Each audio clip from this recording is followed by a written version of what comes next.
नारायण नारायण नारायण। 14 मई को अक्षय तृतीया का एक शुभ मुहूर्त आ रहा है और इस शुभ मुहूर्त पर अक्षय फल की प्राप्ति के लिए आप कोई भी स्तोत्र, कवच या मंत्र या भगवान का कोई नाम उसका अधिक से अधिक जाप कर सकते हैं। जो 3.5 विशेष सिद्ध मुहूर्त माने जाते हैं, जिसमें चैत्र शुक्ल प्रतिपदा, दीपावली आदि ये जो मुहूर्त आते हैं, उस मुहूर्तों में अक्षय तृतीया की मुहूर्त की गिनती की जाती है। और इस दिन किए हुए कोई भी कर्म, चाहे वो आपके दान करो, जप करो, तप करो, पुण्य करो, शुभ जितने भी शुभ कर्म करते हैं उनका एक अक्षय फल प्राप्त होता है। और विशेषकर यदि आपको कुछ भी नहीं आता हो तो आप जो भी आपको भगवान का कोई नाम है उसका अधिक से अधिक इस दिन जाप करना चाहिए।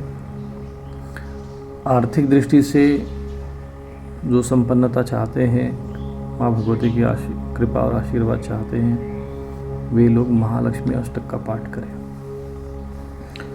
और इस समय में जो महामारी का ये प्रकोप चल रहा है, और जैसा कि मैं आपको पहले भी समझा चुका हूँ कि प्रकृति की एक संतुलन व्यवस्था है। जो मनुष्य ने प्रकृति के साथ दुर्व्यवहार किया उसका प्रतिफल हमें प्राप्त हो रहा है। और इस प्रकार से भौतिक विकास के नाम पर जो विनाश की ओर मानव जाति अग्रसर हो रही है, उस पर कहीं न कहीं प्रकृति नियंत्रण लाने का प्रयत्न कर रही है।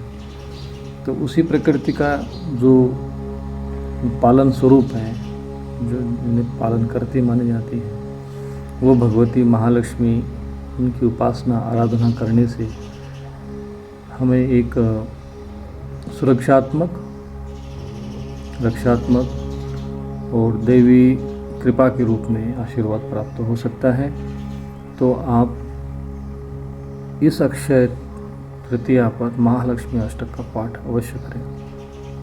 कम से कम 108 पाठ करें। और यदि संभव हो तो केवल देसी गाय का घी होना चाहिए। यदि वो उपलब्ध होता है तो आप कम से कम 100, 200 या 300 जितनी भी आहुति हो, आप आहुति अवश्य प्रदान करें। तो इससे एक शुभता आपके घर परिवार में एक अनुभव करेंगे। और जिनके कार्य रुके हुए हैं, जिन्हें थोड़ा कार्य में असफलता अनुभव कर रहे हैं, उन्हें सफलता दिखाई देगी। तो आप इस अक्षय तृतीया के दिन, जैसा कि ये सिद्ध मुहूर्त है, इसका अधिक से अधिक लाभ लीजिए। आश्रम की ओर से भी हम लोग इस दिन विशेष रूप से भंडारे का आयोजन करते हैं, विशेष हवन का आयोजन करते हैं।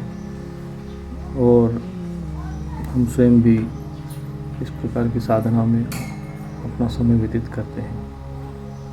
तो इस अक्षय तृतीया का जो एक सिद्ध मुहूर्त है, क्योंकि सिद्ध मुहूर्त में किए हुए कार्य का विशेष फल होता है और उसकी अपनी एक विशेष महत्ता होती है। बाकी आप सभी स्वस्थ रहे, सुरक्षित रहे और सतर्क रहे, यही हमारी कामना है, यही हमारा आशीर्वाद है। नारायण नारायण नारायण।